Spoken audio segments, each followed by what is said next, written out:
Quand on observe l'économie, on se rend vite compte que ça avance rarement en ligne droite. On a plutôt l'impression d'être dans des montagnes russes, avec des hauts, des bas, des moments d'euphorie et des chutes assez brutales. Mais est-ce que tous ces soubresauts sont juste le fruit du hasard? Eh bien, pas tout à fait. Et c'est ce qu'on va décortiquer ensemble aujourd'hui. Alors, la grande question, c'est pourquoi cette sensation de mouvement perpétuel? Pourquoi l'activité économique ne peut pas simplement suivre une belle progression, stable et prévisible? C'est la question au cœur de notre sujet, et la réponse tient en 2 mots, le cycle économique. Comme on vient de le dire, ces mouvements ne sont pas du tout aléatoires. En réalité, ils suivent une certaine logique, un schéma qu'on peut reconnaître et qui se répète. C'est ça le fameux cycle économique. Le point de départ, la première chose à bien comprendre, c'est que l'économie a son propre rythme. Il y a des moments où tout s'accélère et d'autres où tout ralentit. Ces mouvements de hausse et de baisse, c'est ce qu'on appelle des fluctuations.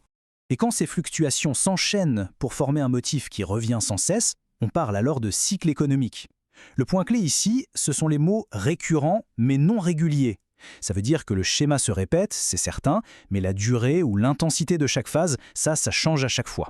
Donc pour que ce soit bien clair, une fluctuation, c'est n'importe quel petit soubresaut de l'économie. Un cycle, c'est la répétition de ces soubresauts dans un ordre qu'on connaît. Une hausse est toujours suivie d'une baisse qui elle-même prépare le terrain pour la prochaine hausse. C'est cette séquence qui fait le cycle. Allez, on embarque dans notre manège. Première étape du voyage, la grande montée. C'est ce moment où le wagon grimpe, lentement mais sûrement, en direction du point le plus haut. Cette phase de montée, on l'appelle l'expansion. Et là, franchement, c'est une période où tout semble aller pour le mieux. L'optimisme est général, la production augmente, les entreprises investissent, les revenus progressent. Le taux de croissance est non seulement positif, mais il est de plus en plus fort. L'économie est en pleine accélération. Pour que ce soit plus concret, prenons l'exemple de la Tunisie en 2012. Cette année-là, l'économie a enregistré une croissance de 3,9%. C'est un chiffre vraiment solide qui illustre parfaitement ce qu'est une phase d'expansion rapide. Mais on le sait tous, dans les montagnes russes, après la longue montée, il y a le sommet. Ce point culminant juste avant que les choses ne commencent à s'inverser. Ce fameux sommet, on l'appelle le pic ou parfois la crise. Attention, ce n'est pas une phase en soi, c'est plutôt un point de bascule. C'est vraiment l'instant T où l'euphorie de l'expansion s'arrête et où on sent que le vent est en train de tourner. Juste après le pic, on entre en récession. Et là, attention, c'est un mot qu'on entend souvent mais qui est souvent mal compris.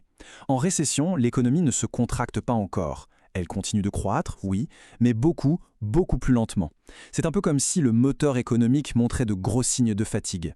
Et cette distinction, c'est peut-être la plus importante à retenir. Récession, ça veut dire ralentissement. L'économie freine.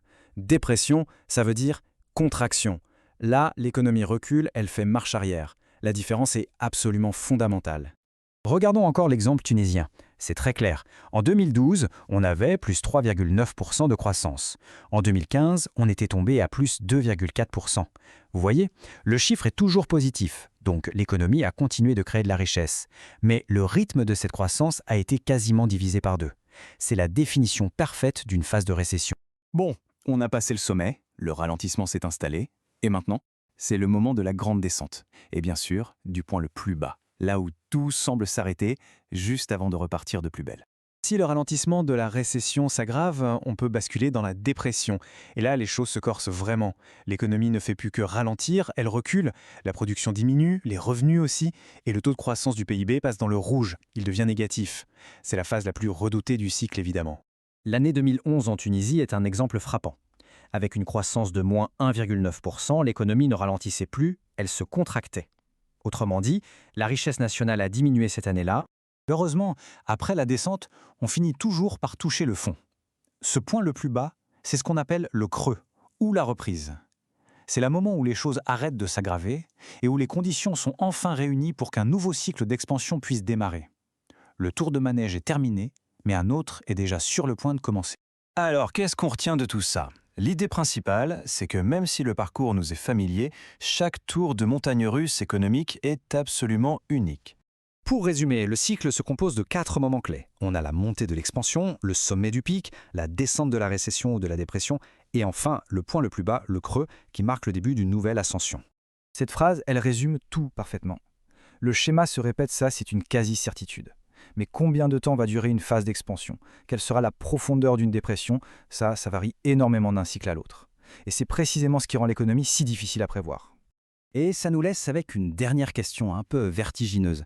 Si on connaît les phases du cycle, mais qu'on ne peut prévoir ni leur durée, ni leur intensité, comment est-ce qu'on se prépare pour le prochain virage? Eh bien, c'est là tout l'enjeu de la politique et de l'analyse économique.